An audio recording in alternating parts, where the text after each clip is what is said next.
চারবারের MLA Khageswar রায় ticket না পাওয়ায় রাজগঞ্জে গণইস্তফা। রাজগঞ্জে তৃণমূল কংগ্রেসের প্রার্থী ঘোষণা ঘিরে তীব্র রাজনৈতিক অস্থিরতা তৈরি হয়েছে। চারবারের বিধায়ক খগেশ্বর রায় টিকিট না পাওয়ায় তার অনুগামীরা ক্ষোভে ফেটে পড়ে গণইস্তফার পথে হাঁটলেন।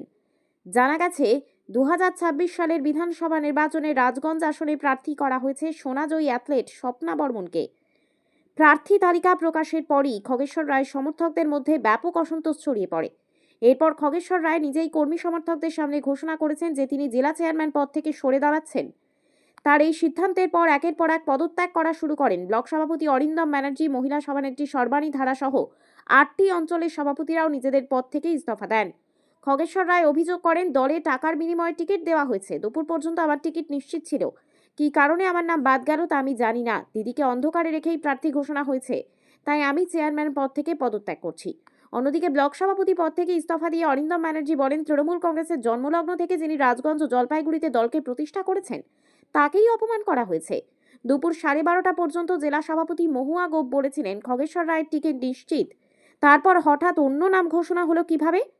এই ঘটনার জেরে রাজগঞ্জের তৃণমূল কংগ্রেসের সংগঠন বড়সড় চাপে পড়েছে। এখন দেখার দলের পক্ষ থেকে কি পদক্ষেপ নেওয়া হয় এবং এই দল সংকট কিভাবে সামাল দেওয়া যায়। দুঃখ শুধু চোখে জল আসে না, আমি খুব গম্ভীর, খুব ধৈর্যটা আমার খুব আছে। আজকে দিদি যখন কংগ্রেস করতো তখন আমরা কংগ্রেস করতাম যুবরাজ। তারপরে 98-এ দিদি যখন কংগ্রেস দল ত্যাগ করে তৃণমূল কংগ্রেস দলের একটা নতুন দল করে, তখনই আমরা কিন্তু বিশেষ করে আমি আরও কয়েকজন ছিল আর কি, কয়েকজন মারা গেছে, তৃণমূল কংগ্রেস দলে আসছিলাম। 2001-এ আমাকে প্রার্থী করেছে, 2006-এ প্রার্থী করেছে, সেবারও হেরে গেছি। তবে 2009 সালে বাই ইলেকশন আমাকে প্রার্থী করলো, সেটাকে অনুপ্রাণকে ডিঙে প্রায় 15,000 ভোটে জিতেছি। 2009-এ জিতেছি, 2011-তে জিতেছি, 2016-তে 2021-এ জিতেছি। তাই আমি কোনো চিন্তাও করতে পারিনি যে দল এরকম আমার প্রতি অবিচার করবে। যেখানে সিপিএমের একটা বিরাট ঘাঁটি ছিল, আজকে আমি টাকার কাছে হেরে গেলাম। নিশ্চয় কোনো লিডার টাকা এমন দিয়েছে, তাই যেহেতু আমাকে হয়তো নিশ্চয়ই পছন্দ করে অন্য হয়তো আমার থেকে অনেক ভালো লিডার পাবে, হ্যাঁ, তাই আজকে জলপাইগুড়ি জেলা তৃণমূল কংগ্রেস চেয়ারম্যান পরপর 4বার আমাকে সর্বভারতীয় নেত্রী 4বার আমাকে বানিয়েছে। তাই জলপাইগুড়ি জেলা তৃণমূল কংগ্রেস চেয়ারম্যান হিসেবে আমি আজকে পদত্যাগ করলাম। তাহলে বেশি যে টাকা দেয় সেই কি পদ পায়? কে যে বেশি টাকা দেয় সেই তাই তো তাই যেটা প্রার্থী তালিকা জলপাইগুড়ি যেটা হলো, তাইতে দেখছি যে কোনোদিন তৃণমূল দলটা করলো না, সেখানে আমার বিধানসভা তাকে দিয়েছে। আপনি তো মুখ্যমন্ত্রী মমতা বন্দ্যোপাধ্যায়ের আগের বিধায়ক, তবু দল এরকম বিচার করলো আমার প্রতি এরকম অবিচার করলো, তার জন্য জলপাইগুড়ি জেলার তৃণমূল কংগ্রেস চেয়ারম্যান হিসেবে আজকে থেকে আমি পদত্যাগ করলাম। আমি শুধু না, দল বল সবাই বলো, সবাই ঘোষণার সময় লাইভ চলাকালীন মুখ্যমন্ত্রী আপনার যখন বিধানসভা ঘোষণা হয় তখন আটকে গিয়েছিল। দিদি বারবার কি নামটা নাই আমি দেখতে পাচ্ছি 2 মিনিট 3 মিনিট ইয়ে করলো, তারপরে নামটা ঘোষণা বলতে চাইনি, কিন্তু দেখলাম প্রায় 3-4 মিনিট পর তার নামটা মুখ্যমন্ত্রী কিন্তু আমাকে চায়। রাজগঞ্জ সিটটা কি হারাতে চলেছে তৃণমূল কংগ্রেস? হারবে, বিকল্প দল তৈরি করেছি আমি, এখানে ভিত্তিতে আমি তো দেখছি হাজার হাজার লোক এখানে আছে। আপনাদের মাধ্যমে দলকে জানিয়ে দিলাম, চোখে জল আসে, দল নিশ্চয়ই বিচার করবে কি করে। আমি তো জলপাইগুড়ি জেলা তৃণমূল কংগ্রেস চেয়ারম্যান পদত্যাগ করলাম, আপনাদের মাধ্যমে নিশ্চয়ই খবর যাবে। তারপরে দল চিঠি পাঠিয়ে দিবেন? হ্যাঁ, আজকেই পাঠিয়ে দিব দলের। অন্য কোনো দলে কি যাওয়ার চিন্তা ভাবনা করছেন? না, সেটা পরে ব্যাপার। অন্য দলে আগে দেখি, আগে সময় এখন আছে। দলের চেয়ে আপনাদের মাধ্যমে আমি ঊর্ধ্বতন কর্তৃপক্ষকে জানিয়ে দিলাম, নিশ্চয়ই ঊর্ধ্বতন কর্তৃপক্ষ কি বলে, তারপরে আমি আগামীকালে সিদ্ধান্ত নেব। ওটা পর্যন্ত বিভিন্ন সংস্থা থেকে আমাদের যেমন আইপ্যাক আছে, তারা পর্যন্ত বলেছে যে এখানে যিনি আমাদের সিনিয়র মোস্ট লিডার, আমাদের দলের যিনি অভিভাবক, তিনি প্রার্থী হচ্ছেন। এইভাবে অপমান করা একজন সিনিয়র নেতাকে, তো এই দায়ভারটা ব্লক সভাপতি হিসাবে আমার উপরেই যায়, কারণ দল ভরসা করতে পারেনি যে রাজগঞ্জ ব্লক আমরা আমাদের যে সংগঠন সেটা দিয়ে আমরা তৃণমূল কংগ্রেসকে জয়যুক্ত করতে পারবো। এবং এই যে যারা আমাদের কর্মীরা আছে, আমিও একজন তৃণমূল কংগ্রেসের সাধারণ কর্মী, দল দায়িত্ব দিয়েছিল, আমি দায়িত্ব পালন করছিলাম, কিন্তু আমি এতজন কর্মী তাদের ভরসা রাখতে পারিনি।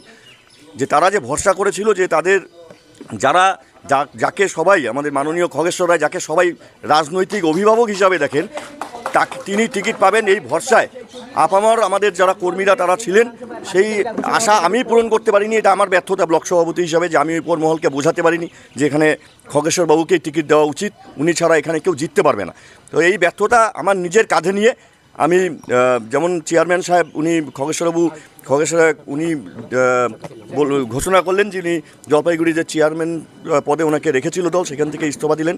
ঠিক একইভাবে এই যে এত মানুষের যে হৃদয় ভেঙে গেছে, সেই হৃদয় ভাঙার দায় আমার উপর নিজের ঘাড়ে নিয়ে আমি আমার যে ব্লক সভাপতির দায়িত্ব আমাকে দল দিয়েছিল, সেখান থেকে আমি ইতিমধ্যে আমার জেলা সভাপতিকে জানিয়ে দিয়েছি যে আমি সেখান থেকে নিজের দায়িত্ব আমি স্বেচ্ছায় ছেড়ে দিলাম এবং আমি সেই দায়িত্ব থেকে পদত্যাগ করলাম। কারণ এত মানুষের আশা যখন আমি রাখতে পারিনি, সেই মানুষকে আমি কিছু বললে তারা আর আমার কথা শুনবে কীভাবে। আমি ইতিমধ্যেই আমার জেলা সভাপতিকে লিখিতভাবে জানিয়ে দিয়েছি যে আমি আমার যে ব্লক সভাপতি পদ সেখান থেকে আমি ইস্তফা। উত্তরবঙ্গের প্রথম তৃণমূলের এমএলএ এবং 4 বারের দেখুন, আমাদের যেটা একটাই কথা, এখানে আমার মহিলা সভানেত্রী আছে, আমার সব অঞ্চল সভাপতিরা আছেন, আমাদের পঞ্চায়েত সমিতির সভাপতি আছেন, যুব সভাপতি আছেন, সব অঞ্চলের অনেক যুব সভাপতিরা আছেন। আমাদের কথা হচ্ছে, দেখুন, দল সে ঠিক করতে পারে কাকে টিকিট দেবে। আজকে সকাল 12টা 12:30টার সময় জেলা সভাপতি নিজে ফোন করে খগেশ্বরবাবুকে জানিয়েছেন যে আপনার টিকিট কনফার্ম। এই অপমানটা কেন করলো জেলা সভাপতি, সেটার উত্তর চাই। প্রথম উনি বলে দিতে পারতেন যে খগেশ্বর রায়কে যে আপনি টিকিট পাচ্ছেন না, এই লোকটি আশা করে এতগুলো লোক নিয়ে বাড়িতে বসে থাকলো। 12:30টার সময় জেলা সভাপতি ফোন করে খগেশ্বর রায়কে বলেছে যে আপনার টিকিট কনফার্ম, চিন্তা করতে হবে না। তাহলে এটা বদল হলো কিসের বিনিময়ে? এই প্রশ্নটা থাকতো। আজকে দল কোথায় পৌঁছে গেছে? আজকে ভাবতে হবে যে আমাদের দলটাই জলপাইগুড়ি জেলায় কোথায় পৌঁছে গেছে, যে জলপাইগুড়ি জেলার সভাপতি, জলপাইগুড়ি জেলার চেয়ারম্যানকে টিকিট ডিক্লেয়ার হওয়ার 2 ঘন্টা 2.5 ঘন্টা আগে বলছেন যে খগেশ্বর দা আপনার টিকিট ফাইনাল, চিন্তা করতে হবে না। তারপরে সবাইকে ডেকে নিয়ে এসে যখন সবাই বসেছে মিডিয়া নিয়ে, তখন দেখা যাচ্ছে নাম নেই। তাহলে কি মনে হচ্ছে তৃণমূল কংগ্রেসের টাকা দিয়ে টিকিট বিক্রি হচ্ছে? আমি সেটা জানি না, কারণ দিদি যে হোঁচটটা খেয়েছিল, আমার মনে হয় দিদি নামটা পড়ার সময় নিজেও হয়তো একটু থেমে গিয়েছিলেন, আপনারা হয়তো লক্ষ্য করেছেন। আমি জানি না যে আজকে জেলা সভাপতিকে অন্ধকারে রেখে এটা করা হয়েছে কিনা, কিন্তু আমাদের যে অভিব্যক্তি, আমরা যে সংগঠনটা করছি 2009 সাল থেকে, তৃণমূল কংগ্রেসটা যারা করছে এখান থেকে, যারা আজকে বিভিন্ন জায়গায় আছি, আমরা খগেশ্বর রায় মহাশয়ের হাত ধরে রাজনীতিতে প্রবেশ করেছি। তার এই অপমানের, দেখুন, এই যে অপমান, এই অপমানের বিরুদ্ধে আজকে আমাদের প্রতিবাদ। কি বলবেন? আপনারা তো দলে এখন পদে আছেন, কি বলবেন? না, আর তো পদে নেই। আমি অলরেডি আমার রেজিগনেশন আমার জেলা সভানেত্রীকে পাঠিয়ে দিয়েছি। কারণ আজকে মনে করুন যেখানেই যেটুকু জায়গায় এসে পৌঁছেছিলাম, ওনার হাত ধরে, খগেশ্বর রায়ের হাত ধরেই আমি এসে পৌঁছেছিলাম। ওনার এই অপমানটা, যদি উনি অযোগ্য হতেন তাহলে আমরা মেনে নিতাম। একটা যোগ্য প্রার্থী এবং আমাদের রাজগঞ্জের বিধায়ক, এবং আমরা জানি সর্বসম্মত, আমরা এটাও বলেছি যে আমরা আমাদের অঞ্চল দিয়ে বিপুল ভোটে ওনাকে জয়ী করে নিয়ে আসবো। এবং আমাদের এতগুলো মানুষের আশা, এত ফোন, আমরা কি মানুষ মেনে নেবে না এই এলাকার রাজগঞ্জ? দেখুন না,